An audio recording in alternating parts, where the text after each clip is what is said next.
إن للمتقين عند ربهم جنات النعيم.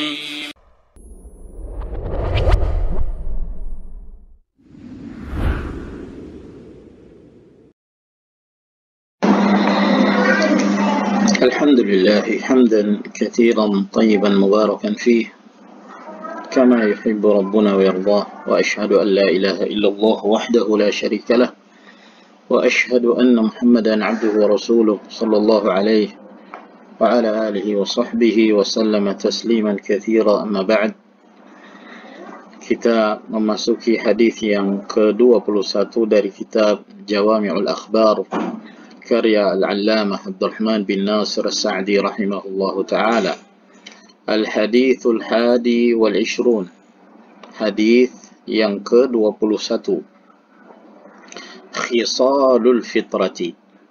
Khisal jama' dari khaslatun, yang artinya perkara. Perkara-perkara atau hal-hal yang berkaitan tentang permasalahan fitrah atau kesucian.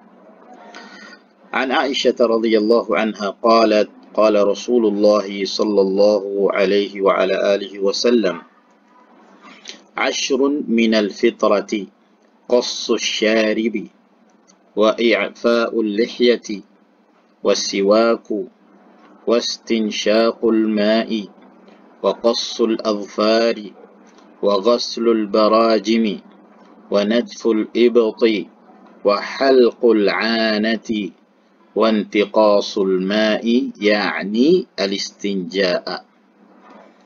Qala ar-rawi wa nasitul 'ashirata illa an takuna al-madmadah, rawahu Muslim.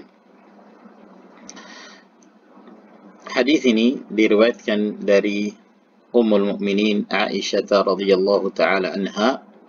Beliau berkata, bersabda Rasulullah sallallahu alaihi wa ala alihi wasallam, ashrun minal fitrati, ada 10 perkara yang termasuk fitrah.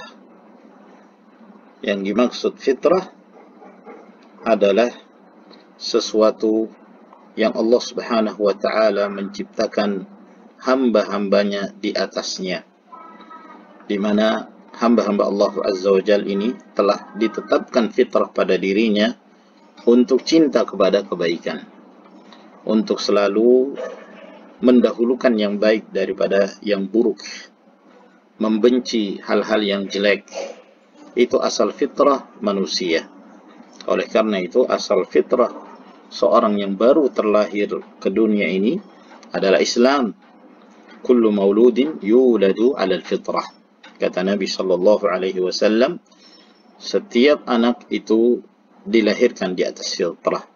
Sebagian para ulama mengatakan bahwa yang dimaksud 10 perkara fitrah ini itu merupakan sunnah-sunnah para nabi dan rasul, di mana mereka senantiasa memelihara dari perkara-perkara yang disebut sebagai fitrah ini. Dan Allah Azza wa Jal menjadikan syariatnya untuk hamba-hambanya, agar kemudian hamba-hamba tersebut menjalankan syariat tersebut di atas fitrah. Itu terbagi menjadi 2 bagian.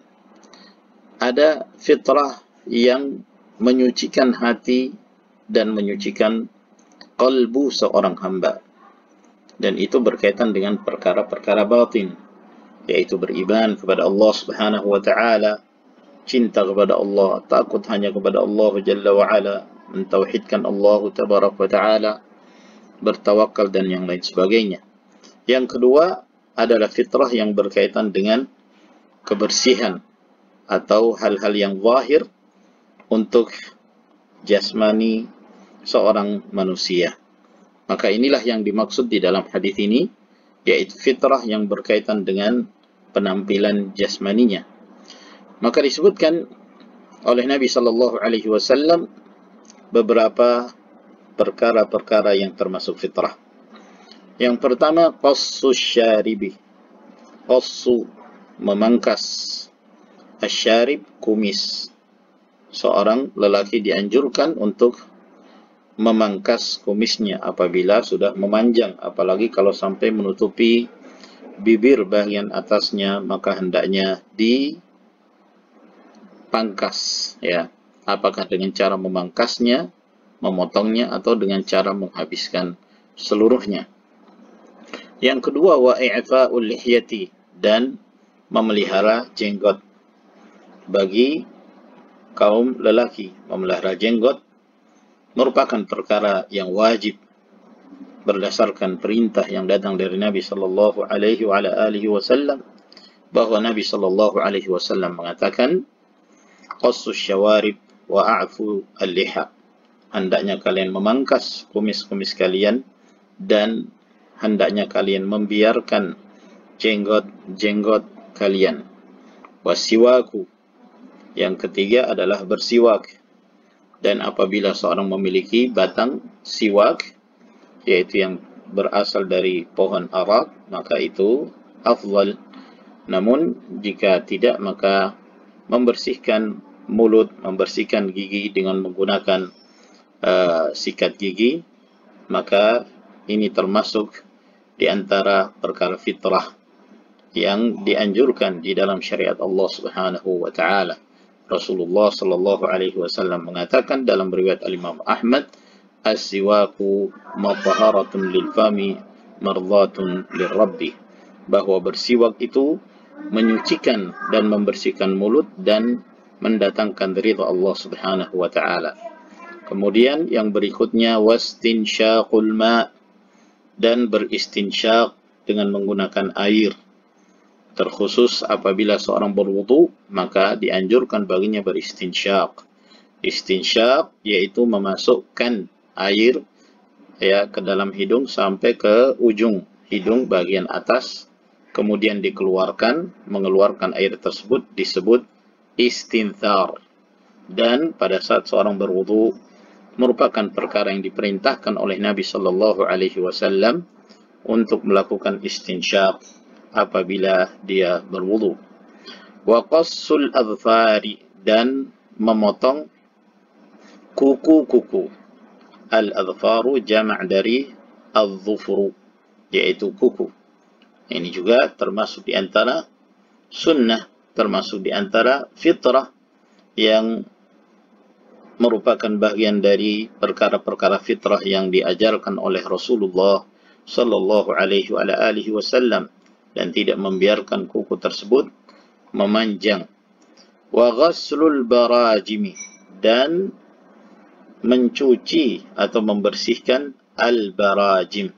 Yang dimaksud al-barajim adalah lipatan-lipatan yang terdapat pada tubuh seorang hamba. Misalnya pada bagian siku, ya, atau pada bagian-bagian bagian lutut, bagian belakangnya, yang di sana merupakan bagian-bagian lipatan badan, ya, yang dikhawatirkan terkumpul padanya berbagai macam jenis kotoran, maka dianjurkan untuk senantiasa membersihkan. Wa natful ibti, dan mencabut bulu ketiak. Yang sunnah apabila seorang mampu untuk mencabutnya, maka itu yang afdal. Wa halqul anati, dan mencukur habis bulu kemaluan. Al-ana yakni bulu kemaluan, juga dianjurkan seorang untuk membersihkannya.